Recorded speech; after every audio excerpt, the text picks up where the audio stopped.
जो आटे का एक प्रयोग प्रायः हमारी माताएं बहनें करती हैं और जिसका हमने देखा बहुत उसका प्रभाव, उसके गुण को देखा।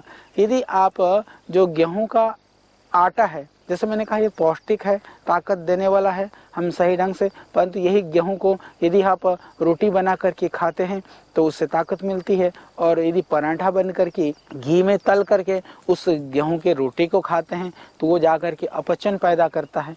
घी इतना नुकसानदायक नहीं है, आटा भी नुकसानदायक नहीं है, परंतु घी आटे का संयोग। रोटी बनाइए, रोटी बना करके रोटी के ऊपर मक्खन रख लीजिए। एक बात ध्यान भी रखना, कई लोग क्या करते हैं, रोटी को बड़ी चुपटते हैं, घी से चुपटते हैं, तो चुपड़ी हुई रोटी भी जो है वो जा करके हजम नहीं होती है। इसका मैं एक उदाहरण दे दूं, एक रोटी को आप टुकड़ा करके पानी में डाल दीजिए, दूसरी रोटी को घी चुपड़ करके आप पानी में डाल दीजिए, आप देखेंगे कि चुपड़ी हुई रोटी जल्दी गलेगी नहीं, और बिना चुपड़ी हुई रोटी यदि हम पानी में डाल देते हैं तो जल्दी गल जाएगी। एक छोटा सा उदाहरण है पर समझने की बात है। और यदि पराठे को पानी में डाल दीजिए तो और भी नहीं गलेगा। इसी तरह से जो हमारा पेट है उसको उसका पाचन होने में, उसको पचाने में, पराठे को पचाने में बहुत ताकत लगानी पड़ती है।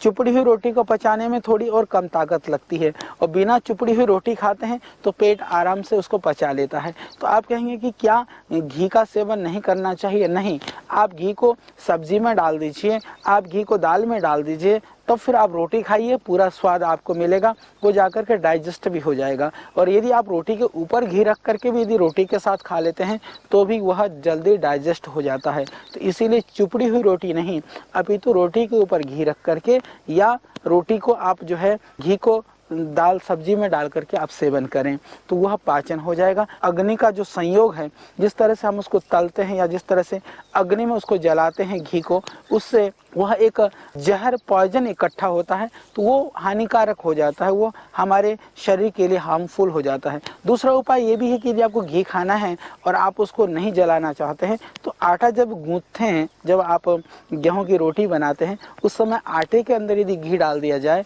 तो वह घी जलेगा नहीं, वह घी उसका अंदर रहेगा, वो आपको ज़्यादा लाभ देगा। तो मैंने मेरी माताओं को, बहनों को यह भी बताने का अभी प्रयत्न किया है कि घी और गेहूं का सेवन हम कैसे कर सकते हैं। तो निश्चित रूप से आप इसका ध्यान रखेंगे तो घरों में से सुबह उठने वाला पराठे की धुएं की जगह वो आप उसका स्वाद से लाभान्वित ज़्यादा हो पाएंगे।